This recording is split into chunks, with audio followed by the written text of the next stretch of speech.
Successor to the Heinkel 111 and designed to rival Britain's four-engine bombers, the Heinkel 177 is now in service with the Luftwaffe.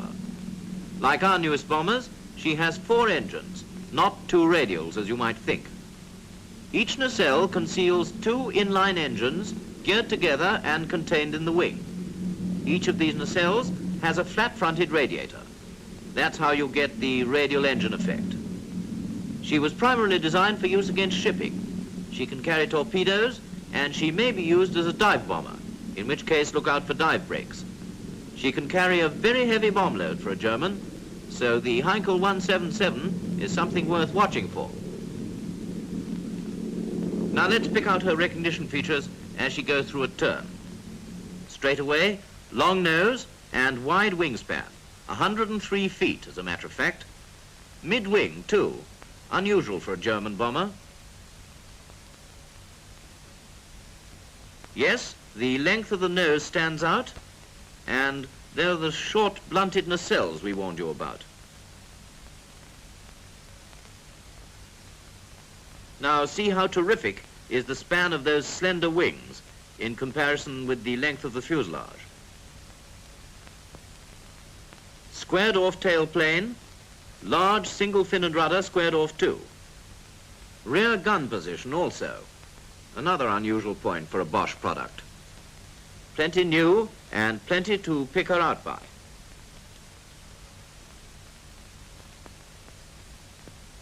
Well, after that bit of aerobatics, let's keep her still and let the artist have his fling.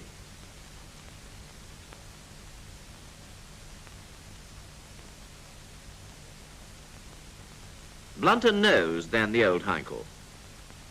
Yes, that's right. Gun turret on top, and a nice bulge of a gondola underneath.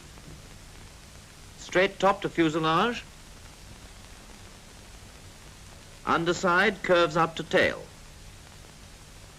Quite a slim fuselage for a heavy bomber. Large squared off fin and rudder.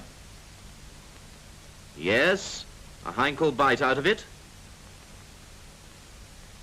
Gun position at the tip of the fuselage. Our artist seems to be quite at home with the Heinkel 177. But are you? Well, let's come in close and get him to help us again. Very round nose with gun turret offset and gondola underneath. Mid-wing and yet German.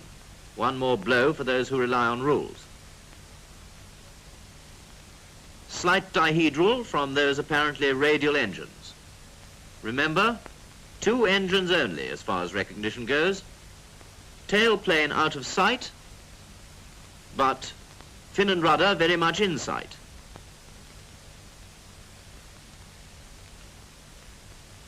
Yes, long nose, fully glazed and blunted. And see the effect of a straight center section on that trailing edge.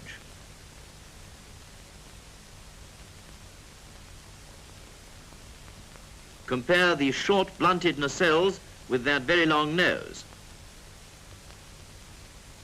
Take another look at the offset turret while we've got it nicely in view.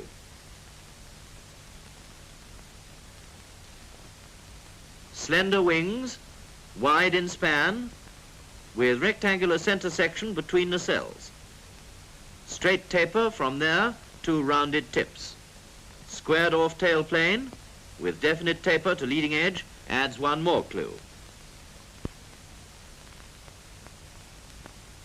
Gun position projecting well beyond the tail plane. Large squared off tail unit. Yes, that's right, the Heinkel bite.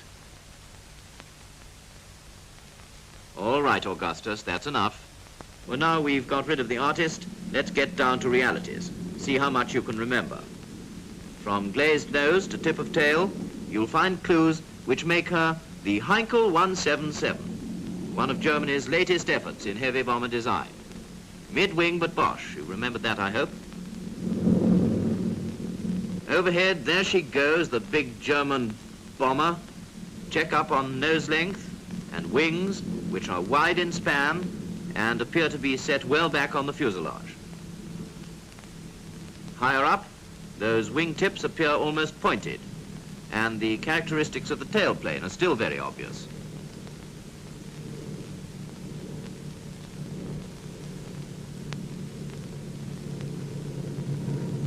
Closer inspection again shows up the gun position beyond the tailplane.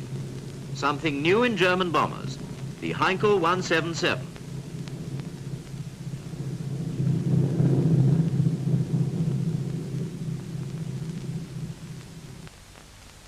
So a mid-wing monoplane with blunted glazed nose, long in plan view compared to those two short phony radials, squared off fin and rudder with characteristic Heinkel bite.